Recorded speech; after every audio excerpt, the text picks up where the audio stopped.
Inca Mummy Girl. An Inca Mummy Girl is resurrected in the present day and begins sucking the life force from other people. We open with Buffy upset about having a foreign exchange student planning on staying at her house. And apparently it was Buffy's mom's idea. She's a single mother who often seems really busy, and Buffy is a trouble kid, so it seems like a great idea. They're taking a school field trip to the Natural History Museum, and they see a boy, Rodney, messing with an exhibit. He seems more like a cartoon than a real person. The tour guide in the museum is played by a super young-looking Bernard White, who I immediately recognized from the Matrix trilogy. They head into the Incan exhibit, and since they are clearly and surprisingly filming in a real museum, I wondered if they found out there was an exhibit that they were allowed to film at and just wrote an episode around it. They spend a lot of time looking at an Incan mummy girl holding a plate with a bunch of intricate symbols on it. And according to the guide, the plate is a seal warning people not to wake her. And Rodney, being just a total dumbass, breaks the seal, and I know he's supposed to be stupid, but it was too much. I agree. Oh, damn. And he is promptly attacked by the mummy. Yeah, good. What an idiot. Buffy wants to go to a dance and convinces Giles eventually. She asks Xander if he ever thought about Willow romantically, and Willow overhears him say that he doesn't. And they still haven't brought up the almost kiss from 3 episodes ago. I know you don't care about that, but it bothers me. All right, way to just assume to know what I think correctly. I know there's not much to think, so that doesn't make sense. But you know what I'm trying to get at. All right. Turns out Willow's a tutor for Rodney. She says that he never came home, and Buffy says, I don't think I remember seeing Rodney on the bus back from the field trip. So do the teachers just not take attendance before coming back from a field trip? They decide to investigate whether he may have been killed by the mummy, and they apparently break into the museum after hours. And they find the broken seal, but the mummy is still there. They're then attacked by some random dude who ineffectually swings a sword around before seeing the mummy and suddenly running away. And it turns out that the mummy is actually Rodney. Giles is concerned and wants to translate the pictograms on the seal, and Buffy just assumes that her foreign exchange student could do it, which was really stupid. And by the way, Incans didn't use these kind of pictograms in real life either, so. When Buffy goes to pick up the exchange student, he gets his life force sucked out by the mummy before she can get there. And when they're looking for him, there was some good humor with Xander. So do we have to speak Spanish when we see him? Because I don't know anything much besides Doritos and Chihuahua. Then an attractive Incan girl, who is definitely not a mummy, introduces herself as Ampada, and Xander has another funny line. Ay caramba. I can also say that. It annoyed me how Xander kept talking to her, even after it was clear she understood English. Would you like a drink? Yeah, that was some of the humor that was a little bit dumb, although it did seem very typically American. Yeah, offensive. Oh, you mean, okay, I thought you meant like offensive to Americans. No. Okay. Wow, what an American mindset. Meanwhile, Ampada keeps making dumb comments about what her life was like and where she has been, in reference to herself as a mummy. So, have you ever been to America before? I've toured. It didn't make any sense for her to say the things that she did, and it wasn't even used for a joke. It was like it was supposed to just be funny by default. She keeps saying, I've been in a very small place all my life, or whatever. It was very cramped, and I did a lot of touring. Yeah, I used to be very dusty. Like, I haven't had a shower in 16,000 years or whatever. 16,000 years. Yeah, they're watching Jurassic Park, and she's looking at the dinosaurs being like, oh, I used to have one of those. That's way more than 16,000 years ago. And that night when they go to bed, the guy with the sword is watching them from outside. Cordelia is not happy with her exchange student, and she's acting like an idiot, as usual. Sven, Memento, Nita. Her current boyfriend then talks to Seth Green, who is most known for being in a lot of live-action things in the 90s and doing a lot of voiceover things in the 2000s. His character's name is Oz, and I thought this entire scene was weird because these characters don't matter. We don't know anything about them, but the scene goes on for a while. Giles then asks Ampada to translate the seal, and his reasoning is as dumb as everyone else's. Why are you asking me? Well, it's an artifact from your region. That would be like going to England and asking a random person to translate Old English. Ampada indicates that the seal talks about a bodyguard that protects the mummy. I like how throughout this entire episode, they don't actually do any school things. They have a foreign exchange student who is there specifically for educational purposes. Giles and Buffy figure out that Rodney was killed by the mummy sucking out his life force, and that they need the rest of the seal to find out how to stop her. Meanwhile, Xander hangs out with Empata, and surprisingly seems to hit it off with her. They're then attacked by the bodyguard, and I did like his role down the bleachers. Yeah, I guess you gotta find the little bright spots in this episode. Yeah. He recognizes the Mummy Girl as the Mummy Girl, and runs away again. Empata tells them they should destroy the seal, and later she's confronted by the bodyguard in the girl's bathroom. He does not appear to have any supernatural abilities, so he was just waiting in a random girl's bathroom hoping she would go into that one. He says that she must die because she was chosen, whatever that means, but she somehow overpowers him and sucks out his life force. Empata and Buffy are talking, and Empata reveals that there was also an Incan princess who was a chosen one to protect her people, relatable Buffy stuff, etc. Empata almost discovers that Buffy is the Slayer, and Buffy almost finds the real Empata's body, but somehow doesn't notice the smell. I thought it was kind of dumb, but it was not nearly as overplayed as the kind of stuff we got in Season 1. Xander shows up in a Clint Eastwood costume to take Empata to the dance, and Buffy's mom finally makes an appearance. It's good to know that she's really on top of things. When they go to the dance, it's apparently at the Bronze. I thought it was something connected to the school. This is a freaking, like a dirty bar with cockroaches and stuff. I like Willow's costume.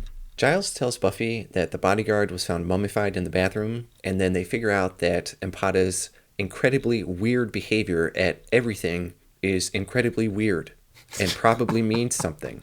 And when he tells her this, he's showing up at her house at night, but her mom must have already passed out drunk because she doesn't come out to question what he's doing there at that time. He says he figured out that the hieroglyph said the bodyguard was supposed to keep the mummy from getting up again, which finally leads them to figure out the plot of the episode. Back at the Bronze, Xander and Empata are getting closer, and Seth Green is apparently very attracted to Willow. And even though they're in the band playing on stage, when he talks to Cordelia's boyfriend, they can understand each other just fine speaking at a normal tone of voice. Empata starts to turn into a mummy, so she decides to go suck the life out of some other guy. She pulls aside a dopey-looking kid dressed as a cowboy, who spouts out a line guaranteed to turn any woman on. Your hands feel kinda rough. Buffy and Giles determine that if they reassemble the seal, that will automatically reseal the mummy, which was a pretty big leap in logic. Empata and the cowboy are interrupted by Xander, and the cowboy runs off. Empata starts to kiss Xander and suck the life out of him, but she can't follow through. Giles goes to the museum and begins reassembling the seal, the other pieces of which are still there for some reason. It's a good thing the Mummy Girl didn't take them and that no one apparently sweeps things in the museum. He's stopped by Empata, and I like how she doesn't punch him or knock him out or anything, but he just kind of flops into the big stone tomb anyway. I questioned how she got to the museum so quickly, after sensing Giles putting the seal back together. Does she know how to drive? Or is the museum right next to the Bronze? Buffy shows up and fights Empata, and this entire scene was pretty awkwardly shot and choreographed. Buffy gets knocked into the tomb, and then Willow shows up only to be grabbed immediately. And for some reason, Xander shows up a second later instead of at the same time. I thought that was kind of weird. Why is she running in ahead of him? Xander is willing to sacrifice himself to save Willow, which you would think they would make a note of, but they don't. And then Empata is stopped by Buffy and turns back into a mummy. And when Buffy pulls her away and her arms are left behind, I thought that was kind of cool. And then they just leave that whole mess in the museum without another word. They're such assholes. I mean, that would be on the news. A collection of ancient and priceless museum pieces being literally smashed and ripped apart. Nothing was stolen. It was just destroyed and left there. To wrap the episode up, Buffy tries to draw some parallels between herself and the Mummy Girl, but we didn't actually know much about her from before she became a mummy, so it doesn't really ring true. Inca Mummy Girl. Overall, the idea is there. It fits with the show, I guess, but pretty much this entire episode was so poorly handled and executed. The characters all have their plot lines, but it's like none of them are in the same episode. Whenever their paths have a chance to cross to make the episode more cohesive as a story, they crudely deflect off of each other and go back to being self-contained until the episode is just over. What about all these people who died? Not only Rodney and the bodyguard, but the actual Empata. He's never going home. How is anyone going to explain that to his family? All of these not only dead, but mummified bodies are still around, and judging by the gang's inability to clean up their shit, people are going to find them and start asking questions. I'm surprised nobody found anything already. Anytime the gang finds a body, they just leave it there. Nobody else found Rodney in the museum. Buffy's mom didn't find the mummified corpse in an open trunk in Buffy's room. The only actual attempted character development was the relationship between Xander and Willow, which turned out to not actually go anywhere or contribute anything new. There's no resolution between them at the end, and there's a haphazard Seth Green character introduction that felt completely underdeveloped and just kind of stuck in there. The similarities between Empata and Buffy having to sacrifice what they wanted for a greater purpose was kind of addressed, but that also turned out to not go anywhere either. At the final confrontation, Buffy just says, "I'm gonna kick your ass," and then she does. Then we just cut to the closing of the episode with Xander moping again. Not Buffy realizing that her role is bigger than herself and she could learn something from Empata or anything like that. And also how offensive everything was to everybody that was not American in this episode. Just all the assumptions that were made about what all these foreign people can do. Yeah, just because they're not American doesn't mean they're smarter than Americans. There are dumb people in other countries too. And I question what the seal actually did. Because if the seal was broken, and then Empata came back to life, but then all they have to do is wait until she falls apart for good, why didn't they just break the seal, but keep her locked in a big stone box until she fell apart? That didn't make any sense. What's the point of the seal? Why keep the seal with the mummy? This one had... I feel dumb saying this one had potential because they f***ed it up so much. I like two things. I liked Willow's costume. And I liked some of the mummy effects. But that's it. This one was terrible. Gave it a D-. Yeah, no, you're making me think about my grade now. Maybe A- is a little too high. I agree that this episode wasn't great, but I gave it a C-. Ew. I thought this Xander romance plot was easily the best one so far, so that was good, and the humor was also better than usual. But I agree that the mummy part of the story was very underdeveloped and left a lot of unanswered questions. In addition to yours, some of the ones I had were, where did the bodyguard guy come from? Was he following the mummy across the country on its museum tour? How was he funding his travels? Why wouldn't he use a gun instead of a sword? I know that they kept the sword to try to make it seem more ancient and stuff, but it doesn't make sense. If they were going to such lengths to keep the mummy from awakening, including breaking into the museum and trying to kill people that are standing next to the mummy, why wouldn't they have just stolen the mummy back a long time ago, or destroyed it altogether? Why did Empata leave the seal at the museum instead of destroying it herself? Why was the girl sacrificed to begin with? They said it was to prevent some evil occurrence, but they didn't go into it, so I was under the impression that her waking up would cause whatever it was to happen anyway. It seems like that's why they wanted to stop her from waking up, but then they never went back to it. That's a good point. I thought maybe I was missing something, but I don't think I was. Yeah, it's called a plot.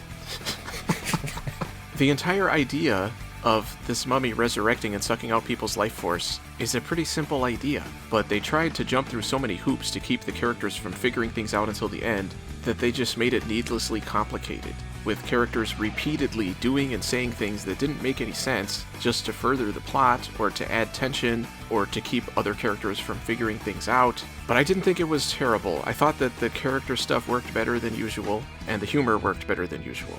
I thought the Xander-Empata relationship felt authentic, which really surprised me. But overall, I still would not recommend this episode.